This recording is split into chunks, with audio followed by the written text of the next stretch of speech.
Welcome back to No Soap, Not Travis, Joe, and Dad, and today we'll be talking about Dad's Texas hunt. Yep, we will. And if it's a little noisy, we actually decided to sit outside and record this. Step. Yeah, tell them what we're doing while we're outside. Because we are seam sealing Dad's new tent that he bought for Montana. Yeah, I don't know if I'll need it, but I'd rather have it than have it and use it instead of not having it and needing it. So, but you got to seam seal it. So, sitting out, letting it cure, got all that done, and figure we talk about Texas. Got a lot to talk about there. And also, I have one thing to say. Just if you're wondering, Dad plays that lick every time. It's not replayed, and he does it every time pretty good. Yeah, it's not that hard of a lick. Yeah, I know. But yeah. But it sounds like you just replay it, like when you edit it. But yeah, because it's, we have the guitar sitting outside. So if it gets windy, you hear a car come by, you hear birds, hear a dog bark or something like that. Just know we're sitting outside. So where you want to start? You want me to just tell you the whole story and go from there? Yeah. Because it's a lot to cover. A lot. He already told me one of the stories, and it was pretty long. Yeah, well, I told you pretty much the story. Oh, yeah. So, yeah, me and Chase set out to Texas on Tuesday the 30th? I have no idea. I think. No, the 1st. No, we left and went to Shreveport and stayed in Shreveport. So we were kind of taking our time. We went from Jackson to Shreveport, grabbed a hotel, and actually won a little money at the blackjack table. Huh. How much you win, sir? Let's see. We sat down. We went and got some food. Had to kill a little time, so we walked over to the casino, which the hotel is by. Played blackjack. Chase doesn't really know much about blackjack. Doesn't play a lot, and I personally like blackjack. I just don't play a lot. And played a little while. We played for a while and had a dealer change, and we went from a slow dealer to a fast dealer, and it always kind of changes things up. Anyway, the dealer was just crushing us. Didn't have a whole lot left. Threw $100 out there. Figured it was worth the entertainment. And I guess second to last hand, had a guy get up from the table. And the way blackjack works is you play blackjack, which is 21. You know this because we played at the house. But then you can also do a side bet, which is like 21 plus 3. So you're basically playing 3-card poker. It's your 2 cards and the dealer's top card. And if they create a poker hand, they pay you on certain odds. Long story short, I had a king and queen club. And I was like, throw a jack of clubs. And I'll be darned if the dealer didn't throw over a jack of clubs. So that gave me a straight flush. And I had 2 side bets out. And one of them paid 180 to 1. Wow. So I had $1 out there and it paid me $180. And then the other one paid 30 to 1 or 60 to 1. And I had $5 out there. So I made like 400 something bucks off that hand. Yeah. And just like any other time I've ever walked away from a blackjack table, which I need to preface this, I don't play blackjack a lot. We're talking. No, not a lot at all. Once every couple years. Now, in my earlier years, I played a lot more. Me and him will just.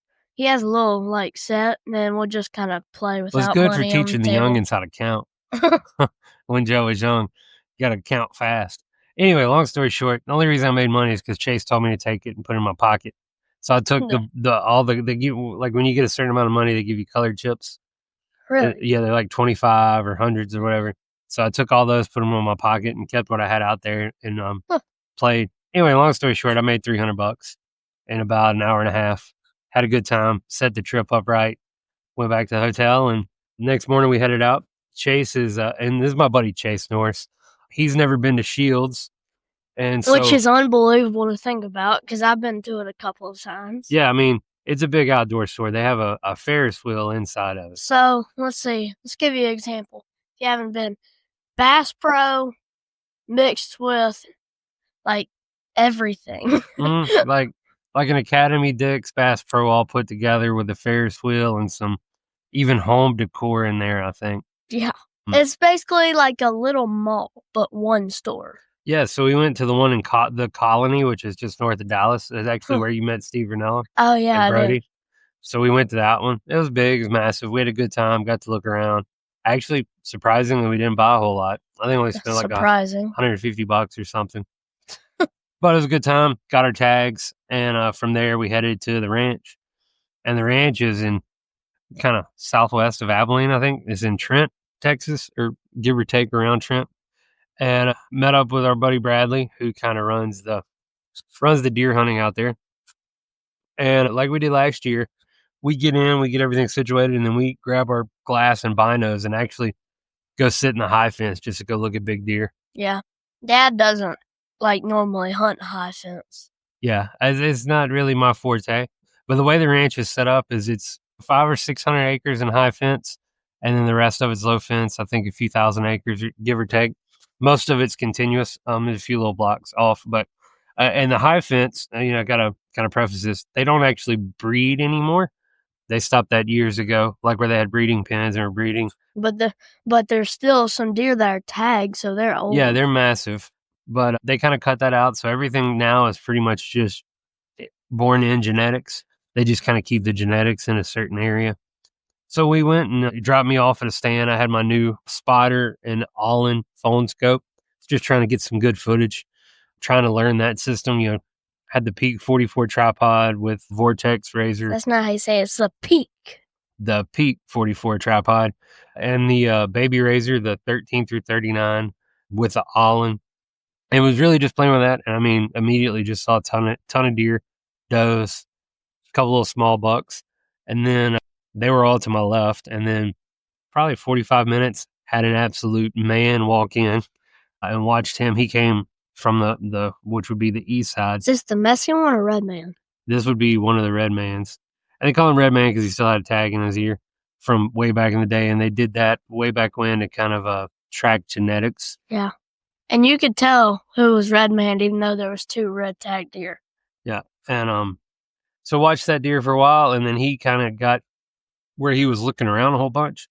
And then I look and just this monstrosity of a deer walked out. He was massive, and I have some incredible footage of him.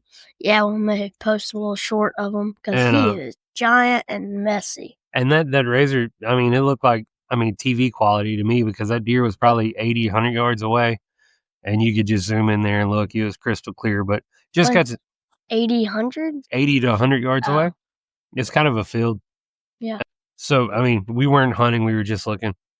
And just had a great time. Got picked up. And then we were hunting the next day. So, fast forward to the next day. This would be October the 2nd. And a day away from Dad's birthday. Yeah, day away from my birthday. So, they dropped me off a section of low fence, and I just see an absolute ton of deer, but nothing shooter worthy. A lot of young bucks, which at our deer camp would be trophies. Yeah, I mean, I didn't see a lot of bucks this go around. I saw a ton of deer or a ton of does, a lot of fawns, even some spotted fawns. They had a real bad drought probably 3 years ago, so the last 3 or 4 years they haven't shot any does, and I think they've rebounded in spades. So there's just does everywhere, and they're going to actually start doing some doe management this year. But the drought really hit the herd pretty bad. But I just saw a ton of does, even saw some turkeys. Yeah, you did. Saw some nice Rio. Those are Rios. Rios. Right? Yeah, they had Rios there. It'd be cool if it was in Gould. Yeah, that's a lot further west and south. But saw a lot of deer, no shooters. And, Chase actually, he likes to hunt a high fence. He wants big deer. Yeah, he does. So he went to the high fence and saw a ton of deer, but really was indecisive on kind of what caliber of deer he wanted to shoot. And we'll get more into high fence hunting in a bit, but it has its own challenges. So anyway, we convene and talk and have a good time, and then we shoot some guns. And actually, I cleaned my gun before I went, which I never do. Yeah. And it was actually shooting a little to the right. So I took out a lot of that copper fouling. And what is it? This copper fouling? Just where little pieces of copper come off as it's turning down the rifle, leaves a little bit of copper trace in the bullet, or I'm sorry, the barrel. But no more copper now. Yeah, we'll talk about that. So we shot that. I moved my gun a little bit. Chase had a 44 mag lever action he wanted to sight in, which was incredibly fun. He was having a hard time with that. Oh, Joe, you'll like this. What? He was really struggling getting it in, sighted in at the range. Yeah. So we're sighting it in, and I'm telling him to make adjustments, and the gun isn't Joe just dropped his microphone. Sorry. So there's a loud bump or anything. That's why. Sorry about that. We're at the range trying to get sighted in. I'm telling 50 yards. I'm telling him to make adjustments. It's just not moving. And I look over there, and he bought a mil-dot scope, a mil scope instead of an MOA. So all the adjustments were in mils. They use those in Army. Yeah. Chase, even Joe knows that. But anyway, he didn't know it. And once I figured out it was in Mills, we started making the right corrections. But I told him that's probably why he found the scope on sale. It was, but once we figured that out, we got it dialed in. The gun was shooting great. We backed up to 100 yards with a 44 mag, lever action. So I'm guessing you know how to sight in mills? I'm not good at it. I don't really like using mills. I understand it a little bit, but I've forgotten a lot about it. So we got that sighted in. 100 yards, it was grouping incredible. Shot my gun and actually moved it over an inch and a half. Height was fine. And then Chase shot his sequence, and he shot one shot perfect. And then Mr. Bradley shot it, and we couldn't really tell where Bradley shot. And come to find out, him and Chase put it in the exact same hole. Like the exact same hole. Yeah, Bradley's shot went directly in Chase's hole, and then he said, he actually shot again, but he purposely moved it to the left of the hole and shot right next to the left. Did he purposely shoot to the left? I don't know. We'll have to talk to him about it. But it was pretty cool to see. He actually pulled the target and has it framed. He's going to put it in his enclosed trailer or maybe the camp house or something. I don't know. But the guns were on. Had a little fun doing that. Then we went out that night. So the ranch is pretty contiguous, which is a big chunk of land. But then they have like a couple other sections we call it grass patch, and it's kind of, you don't know what you're going to see over there. They even have a couple of zebus, which are like those cows. Oh, yeah. They don't have them. Somehow they just showed up. They think somebody left them or kicked them out. And so they're kind of over there. So I went and sat over there. I think Bradley said he had probably 8 or 9 shooters. What's the difference between a regular cow and a zebu cow? I have no idea. Just bigger or something? No, I don't know. I don't know enough about it. Said he had like 4 or 5 shooters over there, and like they killed a big old pig over there the other day, and they've just been seeing a lot of deer. Was it as big as yours though? Yeah, it was a massive pig. Really? And so I sat there and actually didn't see anything but does, which was weird. And I get a little text message from Chase with just the blood emoji. So it tells me, tells me he shot, and I'm like, "What'd you shoot? What'd you shoot?" Actually, I need to back up. Let me back up for a second. Part of the story. So when Chase went Wednesday night and Thursday morning, they were looking at a bunch of deer, and they had another red tag deer that was absolutely gorgeous. Big mainframe 10. Let me tell them how far the shot was in a minute. No, we're not talking about that. Oh. Chase, they saw this big red tag deer, mainframe 10, just a gorgeous deer. I like this deer a lot. And I kept talking about this deer. And I was trying to talk Chase into shooting it. And I was like, man, that's, because he was looking at some big deer and all this stuff. I was like, man, that's a gorgeous deer. We should shoot that. So I kept talking about that deer. Well, I shot, or no, I didn't shoot. Chase shot. And he's like, his red man, this is the red man that I'm talking about, the big mainframe 10. I'm like, oh, awesome. Like, that's the one you should have shot. That was my favorite one, blah, blah, blah.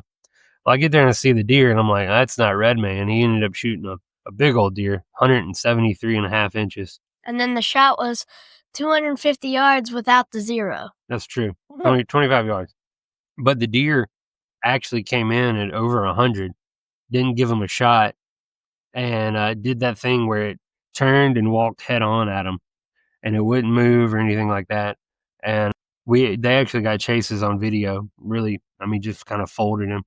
It ended up being 25 yards, which was a lot closer than they wanted it to be. But the deer walked head on. Yeah, like the deer was dead right as the bullet hit it. And picture a dog having bad dreams, like what is that called? Like where the muscles like move around when it's dead. Twitching? I don't know. I can't remember what. So anyway, Chase was on the board. Beautiful deer, heavy deer, giant. Yeah, giant deer. I was like, that's not red man, so they're kind of messing with me about it. So that would have been Thursday evening. So kind of the mood in camp was good. I think we had some steaks or something. And so then Friday comes along. Friday happened to be my birthday. Yeah. How old did I turn? Let's just say it's 4. 4. I turned 4? Yeah. Now go ahead and tell them. 40. Yeah. So it was my 40th birthday. I was in Texas deer hunting. I can't complain. Let me say one thing. So Mom texts Chase, like, don't let him come back without a deer. And he was like, yeah, I'm working on it. Don't say a thing. You really don't know how to tell a story. Well, I was just saying. You don't know how to tell a story at all. At all. You jump around. So anyway, wake up and like the night before, trying to figure out where we want to go, what we want to do, all that kind of stuff. And actually, all these years, I've never sat in a stand with Bradley. Because normally, like when you have this kind of thing, they have somebody sit with you. Me and Chase kind of float around a little bit, so I was sitting by myself. But Brad was like, "I'm gonna take you to my honey hole," Oh yeah. and I was like, "All right, whatever." I've never, you're the man calling the shots. I'm just here for a good time, as they say. And so we're getting up, and like Brad's like, "We ain't got to go far." So like, the sun's kind of creeping up and all this stuff, and we finally get in the buggy to take off. And I'm not really saying a whole lot. I'm just trying to figure out where we're going. Next thing I know, we're driving. I'm like, "Where are we going?" He's like, "Don't worry about it. It's my honey hole." And I was like, "All right." Next thing I know, we pull up to the high fence, and I don't say anything. I just get out and open the fence, get in, and we keep on driving. And we're in the high fence. Next thing I know, we pull up to a shooting house, and he's like, "Get out." I'm like, "Okay." So I jump out, get my stuff, and he goes and parks the buggy, gets in. I look at him like, "No, really, what what are we doing here?" Because everybody knows I'm not the biggest high fence person. I don't dislike it. I don't have anything against it. But when you get it, you take it I've because just that's a good opportunity. I've just never it's never really been something I've wanted to do. He's like, "No, get in." And so we're there, and I'm like, "What are we doing?" He's like, "Hey, you're shooting one of the red men today." He's like, "If it works out." I'm like, "Are you serious?" I'm like, "Why?" He's like, "Don't worry about it." He was like, "You're gonna shoot red man." And I said, "Okay." I kind of told Joe this part of the story, because like high fence is not my thing, but when people are doing something nice for you, it's probably a good idea to just Yeah, shut up and let them do it. Excuse me. So we're sitting there, and next thing I know, it worked like a charm. We had deer everywhere. like an ocean of deer. I've never seen so many deer in my life. And he's like, "Hey, there were two deer that we call red man. One of them was the big mainframe 10 that I liked a whole lot. The other one was the one I watched the day before, or the night we got there. And actually, the one I watched the day before probably was a little bit bigger.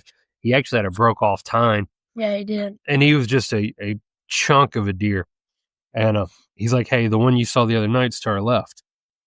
And I was like, "All right." So I had to, I got my gun out of the window, and I had to actually shoot. And so Bradley was sitting next to me, so the gun would have to go over him out of the window. And it's still pretty, sun's still cracking. He's like, "I'd like to go ahead and shoot before the sun comes up and these deer can really pinpoint us." So I'm on it, but one of the things of hunting where there's a lot of deer around is you don't really get a whole lot of shot opportunity. Yeah, because you want to make sure it doesn't just zip through the deer and get another. Yeah, I mean you got kind of a high stakes shot going on. So I'm lined up and I'm looking. There's does behind him and in front of him. Like I don't have a shot, but I'm seconds from taking the safety off. And I hear Bradley go, "Hold on, the other red deer just walked up." And so I'm talking to him. "All right, sorry about that. Yeah. Actually, we're sitting outside and FedEx decided to pull up. Yeah, we And had it to was go grab that real quick. pure chaos. Dogs are barking and FedEx driver noise. Right in the middle of the story, I had to pause Yeah. it. All right, so let's back up. I got my gun hanging out the window, and Bradley goes, "The other red deer's up, the one you like." And he walked in. And I'm like, "Hey, hold my gun for a second." So he had to like hold my gun. And I grab my binos and I look, I'm just like, if I'm gonna shoot one, that's the deer I want to shoot. Just absolutely gorgeous. And so I pull my gun out of that window and I'm trying to get on this deer. But it's when Joe said a sea of deer, ocean of deer, I've never seen so many deer in my life. This deer came from our right and he jumped in down the lane. And there were, I think Bradley stopped counting at 85 plus deer. There may have been 100 deer in front of us. Probably And, more than that. and that has its own challenges. So I was kind of tracking the deer through the scope, but had the safety on, gun, finger nowhere near the trigger. And every time I'd be like, maybe there's a shot, because there were every big deer on that property pretty much came out. And every time you're like, oh, maybe there's a shot there, you'd have 200 inches of horn or antler just come in front of your frame and or through your scope, and you're like, no, I'm not even close to shooting. And when the deer came out, he got kind of in the sea of deer and walked away from us with his butt facing us. And it's just incredible to watch. I mean, I've never been in this position in my life. And it's just pure chaos for about 10, 15 minutes. And deer everywhere. We're trying to track this deer. And we watch him, and he walks behind some trees, no shot, and he's actually leaving. And he walks down behind a big berm, kind of a big brush pile, and all I can see is his antlers and his eyes, and he's looking directly at us. And I made the joke. Pop him right in the dome. I made the joke with Bradley. I can shoot him right in the head if I want, but you wouldn't take that shot. It was a complete joke. And yeah, because that would mess up your entire like taxidermy thing. Then you wouldn't be able to taxidermy. So, like, I mean, emotions are running, and it's just chaos trying to get everything going. And all of a sudden, he steps like he's actually about to walk back towards the like shooting lane that I had. And he steps out, and I see his body, and I'm like, okay. I'm like, if he can get to here, because there's 4 or 5 does in front of him, I can't shoot, and there's some deer behind him. And Bradley's like, hey, when you get the shot, take it. And there's 2 trees, and when he clears one tree, I could shoot, but there's like 1 or 2 steps for the next tree. And when he gets to that other tree, he's back in the sea of deer. There's really not a lot of shot. And you just you can tell when it's on. And so he's moving, and he steps behind this tree, and I see the opportunity. There's no deer in front of him, no deer behind him. And I let the shot off. And he wasn't fully stopped, but he wasn't moving fast. And shot felt good. Shot looked good. He kicked. Brad's like, good shot. Everything looked good. But he jumps into the sea of deer, and they all just take off away from us. And we have no idea where this deer went. And I mean, deer splitting to the right, splitting to the left, going straight. It was pandemonium for a minute. And so we actually just hang out in the stand and watch deer, let everything settle down. It was like a cacophony of deer. Yeah, that's a big word. Congratulations. What? So there's deer everywhere. And so we just kind of chill, and we're watching deer, and I'm actually getting some video, some of the other deer that come back for Bradley, and we're just hanging out for about an hour and a half, letting them just kind of do their thing. And we get down and we go look, and we find a spot where you're shot, and I'm like, huh. The best part's coming up. Yeah. A little bit of blood, a little bit of hair. Oddly, almost looked like a little bit of gut matter. And I'm like, huh. And I've been shooting these federal Barnes, federal TSX with the Barnes 165. And Joe, what have I been saying for a year? Gotta change bullets because they just like don't do anything. They don't leave any blood like vital. There's like barely any blood, and non-vital, so there's like, oh, there's a lot of blood. Yeah, so I've been shooting these Barnes TSX Federals 165 out of a 300 Win Mag, and every deer we've shot has been the same. There's not a lot of blood. It's like picture a raindrop, but a little bit bigger. But the deer have all been dead within 75 yards. Yeah, I know. And so they work, but they're not leaving you a good blood trail. So I was telling Bradley this. I was like, this is kind of what I've seen. I just haven't changed bullets. I was like, normally I see this and I find the deer within 75 yards, 100 yards. So, but we don't know where this deer went. He could have went right. He could have went left. He could have went straight. And so we're walking around. We don't really see anything. We don't want to tear the place up too bad. So we actually get in the buggy, go back to camp. We grab Chase. We actually get one of the dogs, Dax, old dog. He's just always laying around. He's laying around in the side-by-side. But the moment we get close to getting into where he knows he's going to work, man, he's sitting up in that chair like a human. Like, he's like, squirrel? Yeah, and he's ready to go. So we ride back out there, and but in this case, it'll be blood? Yeah, Dax jumps out, and he goes to the right, kind of wins it. Doesn't get anything, and he starts off on the track. And he starts moving in a direction that we didn't walk. I'm like, oh, okay, good. He'll get over here. The deer will be dead. And the way Dax is trained is if he finds the deer, he doesn't bark. If he doesn't find, or if the deer's dead, he doesn't bark. If the deer's alive, he starts barking. But we keep walking this dog's track, and I'm like, I look at Chase. I'm like, man, this doesn't feel right. We should have had a deer by now. 10, 15 minutes goes by, and we're walking all over the place. Next thing I know, Dax starts barking. And I'm like, oh, man, this ain't good. And I see the deer get up and start hauling. And so Chase is on. Bradley's running after the deer and Dax, and I take off. Next thing I know, we're belling off in the ditches, probably 8 feet deep. 1-2 steps, jumping at the bottom. Tell the funny part. I will. You need to learn to tell a story. Stop rushing it. So Bradley bells off. I bell off. And there's actually 3 of these in a row. So it's like down an 8-foot ditch, back up the other side, down, up, down, up. So the Dax actually bays up the deer, and Bradley actually pulls his pistol. He's about to shoot, but I'm literally right behind him. And the way it works is we're looking at the deer's butt, and the dog's just going to town. And you never want to shoot the dog. So I try to take 2 steps to my right to get an angle away from the dog. And somehow the deer sees us and spooks out and takes off.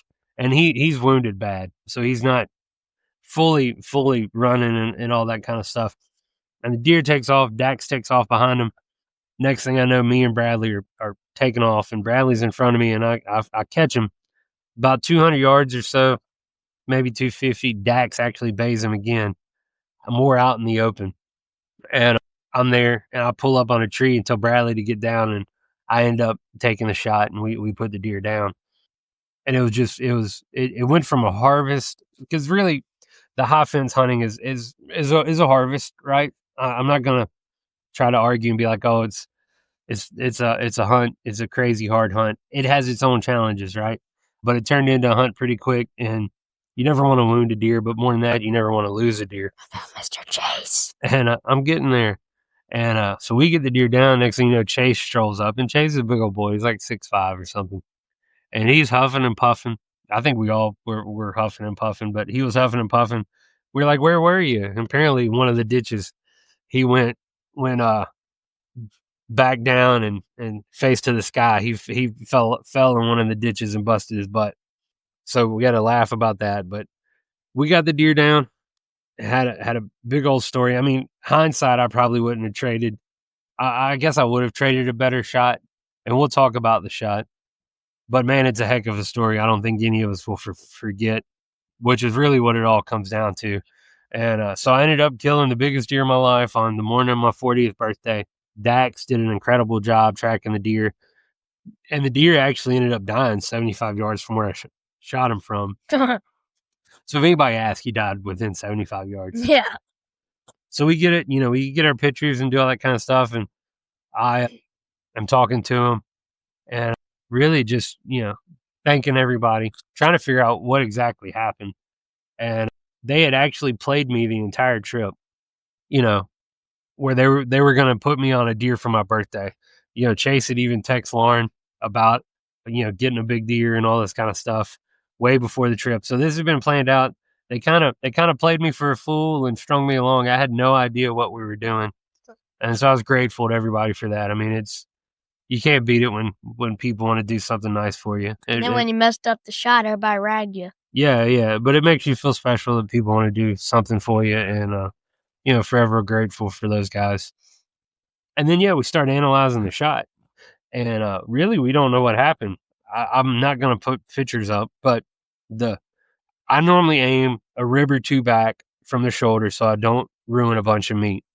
Well, this was exactly in line with that, about 2 or 3 inches low. So the injury wound went in right behind the front shoulder. Perfect shot. It should have been a dead deer, 100%. But the exit wound was actually right by its back shoulder, the opposite back ham.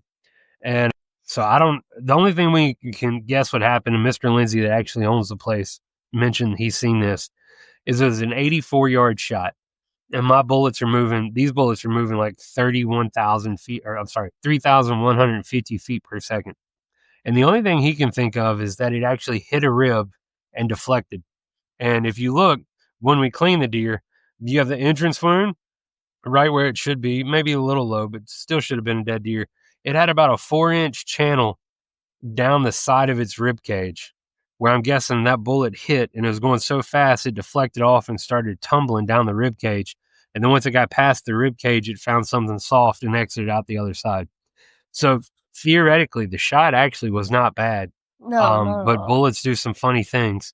But still, they ragged me pretty hard. Mr. Lindsay grabbed my gun, was looking at it, asking about a crooked barrel, and I was the butt of the jokes for the rest of the weekend, which I was fine with.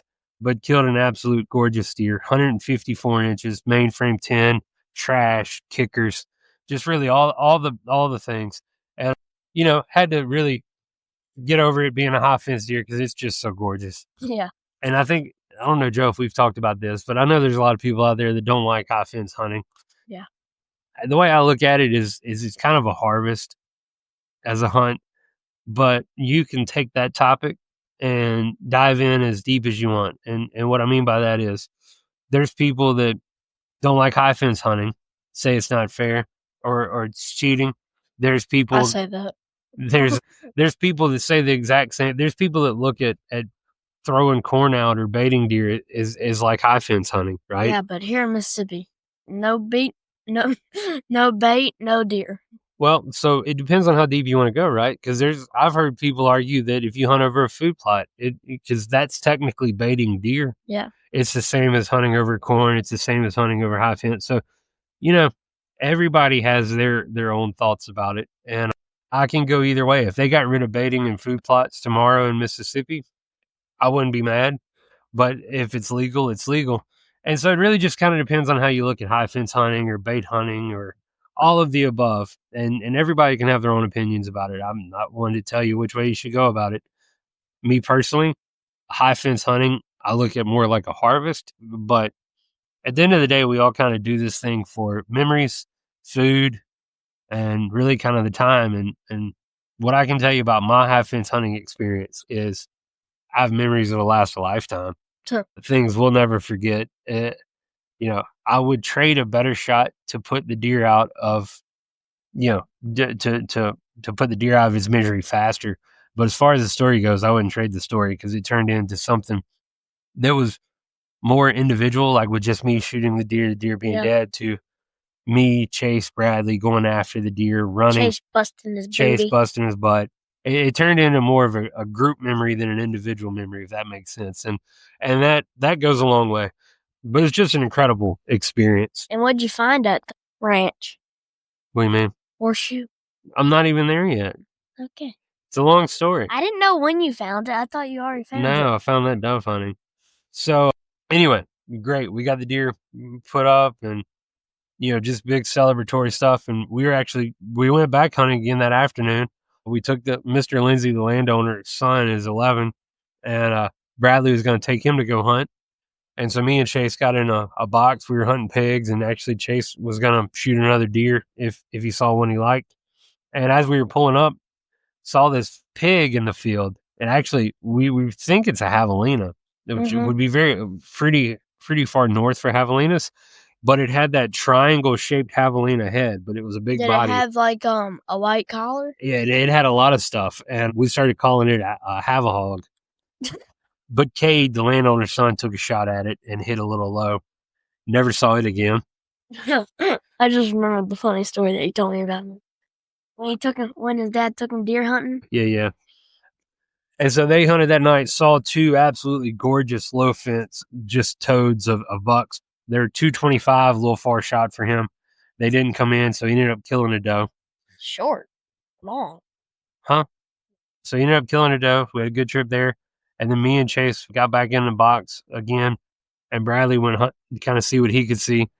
And we ended up seeing some gorgeous young 8 points and some other deer, saw a ton of deer. And then we actually had a true enough toad come out. But that like messy one? No, we had a big deer come out, but actually it was too big to shoot. So the way it works is before rut, you can't shoot anything that's not a management deer on the low fence because they never told me this. They want those deer to breed. It literally came out, started eyeballing us, and spooked off. And I don't know if the sun was directly in our face, and I don't know if maybe the reflection of my spotting scope spooked it, or they had an extra box sitting there. Maybe it spooked, but it wasn't out long. We couldn't even fully see what it was, but it was massive, ton of mass. And so that was the end of our deer hunting. And then we went and actually shot doves that afternoon. Oh yeah. And that's when I found the horseshoe I brought you. Snipe. An old horseshoe. I found it and asked Bradley if I could bring it back for Joe. He loved it. And learned a lot. I didn't learn a lot. Kind of reinforced what I already knew. I can't shoot a shotgun for birds worth anything. Yeah. You remember that one time that we went duck hunting?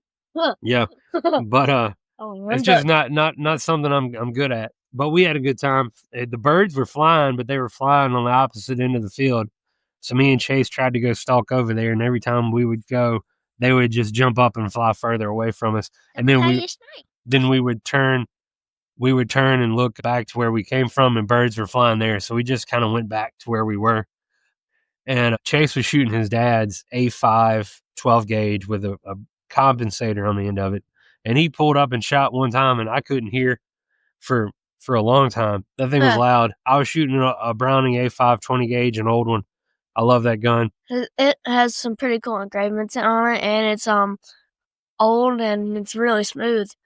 And tell him how it's like ejects the shells. The shells. The shells. The shells. Yeah, those actually the whole barrel recoils to push the shells out. Kind of like, I can't remember what it's called, but I think it's a Scar 50 BMG, kind of like that, how that works. I don't know. But the A5 uses its recoil, the whole barrel recoils. But we shot a lot, ended up with 8 birds. Yeah. So our bullet to bird ratio is not good. But I think what you said, like together y'all shot like almost 100 shells? Probably, I don't know. But they weren't flying close. So a lot of the shots I took were birds that I didn't think I was gonna hit. It's kind of a Hail Mary shot. But Mr. Johnny and Bradley shot, and they only killed 8 too. So we ended up with like 16 or so birds, but I had a great time. And then I gave Mr. Johnny Joe's walking stick. Yeah. And he absolutely loved it. He was blown away. Said he'd actually been shopping for one. He was really, really happy about that, really appreciative of that, and loved it. And I told him next year, and I told Joe this. I think next year when I go, it's time for Joe to make a Texas trip. So he's pretty excited about that. But if I can pull one of those turkey tags, and then we can go. Yeah. So I mean, we had a great trip. It's probably not gonna happen. You know, there's a lot to it. There's a whole. I'm probably leaving stuff out, but we're already at 40 minutes. But yeah, it was a great trip. I mean, great friends, great people, great trip, great memories. And Mr. Bradley shot a porcupine. Yeah, they're a rodent out there, so he actually got a porcupine and skinned it out. He's going to do a taxidermy mount on that because he's a taxidermy guy. Taxidermist, yeah, he's really good. So yeah, that's about it. I got back and cut up the deer, tenderized it, and some processing chases, and then I got just cleaned Mr. Chase's cooler, which is Joe cleaned his cooler. Is giant. It's a Grizzly 160 with a meat tray. It's massive. It's probably bigger than Dad. Yeah, probably. It's a big old cooler. We got a bunch of ground to do, so going to do that. And then, I actually ended up getting in the stand a couple times back home. We had a cold front come through. Yeah, had a cold front come through, so I climbed with my bow. I actually haven't seen anything. I climbed twice. The one day I didn't hunt, the bachelor group of bucks I was after came out. I'm just really not focused right now. I'm kind of focused on Montana. Yeah. I'm thinking next Tuesday or Wednesday I'm going to trek up north. So it's really just making sure I got all my stuff together for it and still scouting areas for that and trying to line up people to go walk with. It's kind of playing it by ear. I got a couple buddies up there that hopefully I can go walk around with. I don't, it's frowned upon to go walk around in the mountains by yourself. So I don't really want to do that. It's unsafe. So are you taking somebody? No, but I got friends up that way. So trying to get all that worked out. And then actually went and changed bullets to the bullets I was going to change to. Went and got that all dialed in with my buddy Steven at the range, going 175 terminal ascent federals. Got that really dialed in. And so hopefully next podcast we'll talk about Joe's last couple baseball games. Yeah, because they had to reschedule them. So tonight's actually our last 2 baseball games. Yep, we have a doubleheader tonight. What about my tip? And then I go to Montana and who knows. My plan is to just get up there and see some country. I don't really have high hopes of pulling the trigger. He says that if he sees one legal bull, it's dead. Yeah, I mean, I don't have expectations. My expectations are, is it legal, right? And it's my first time, but get up there, see some country. I've never walked that country with a rifle and a tag in my hand. I've only ever done it with a shotgun and a turkey tag. Yeah. So really, this is just more about the experience. But they've already started to have winter roll in. I know Missoula, they got snow. It's already down in the 30s. They had snow in May when we went there that one time. Yeah, but they have snow right now. So it should be an interesting trip. That's really all I got on Texas. Did I leave anything out? My tip? Yeah, we're getting there. Did I leave anything out on Texas that you remember? Let me think. No. All right. Joe's tip of the day, tip of the week, tip of the podcast. So I've totally forgot that we were doing podcasts. Thought we were doing it after our games tonight. So my tip is that if your bullets aren't leaving a good enough blood trail, you better switch them. That feels like a little salt in the wound over here. Yeah, you trying to little dig. I'm just happy you didn't roast me for wounding a deer. Even though I'm gonna say it's not my fault, but it is my fault because I pulled the trigger. But the shot still wasn't that bad. And also, it's your fault because you didn't change bullets. Yeah, I'll take that. I'll take that. Let's see my joke. Are we ready for the joke? If you got one. I just made this one up. It's not fully made up, but what does the coach say to its steak when they're racing the championship race? I have no idea what you just said. This is high stakes. That sucked. Yeah. I ain't gonna sugarcoat that. That wasn't good. I didn't have anything else. I would have just passed on the joke of the day. Here, I'll give you a tip. I'll give you a tip. What? Surround yourself with good people and good friends. Yeah, make good memories. Yeah. Hunting is fun, but the memories you get from it last a lifetime. Because one day, I feel this now that I turned 40. You'll be old and not able to do some of these things. So if you can, get out and do them while you build the memories. Because, that these Texas trips are, with friends and people you like to be around, those things will last a lifetime. The meat and all that kind of stuff fades, but the experiences you had, it goes a long way, and hopefully get Joe involved, and he's already involved, but we'll build some of these memories outside of Mississippi with him too. So yeah. Got anything else? Nope. I think that's all I got. I believe this is our longest podcast. I think so. It's 44 minutes and some change. So tell them what they need to do. We've never even reached 40. Yeah, well, there was a lot to talk about. Yeah. So tell them what they need to do. Like, subscribe, and hit that notification bell. Thank you. All right, y'all have a good one.